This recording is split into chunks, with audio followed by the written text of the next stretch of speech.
ubu munsi niho namenye yuko atakiri kuri iyi si. Nabwiwe n'umugenzi wanje akora mu Giswahili asanze mu biro bambaze yuko atama amajwi twaba dufise.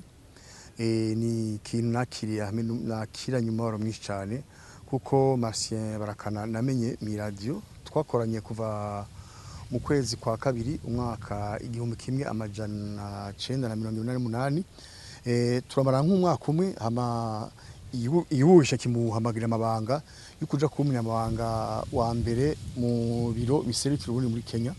Urumva twamanye umwaka umwe n'umuntu yari ntungane afasha abantu kandi jewe novuga ku bwanje yuko twabanye neza n'umuntu asiganye umubaro mwinshi gihe numva yuko yavuye muri isi.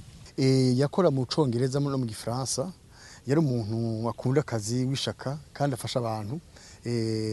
Tuvuge ufise nk'urubanza kwamaje nkorera ntiyaraba inyuma ntiyumvira gatoya yacaye mu rugo nyine.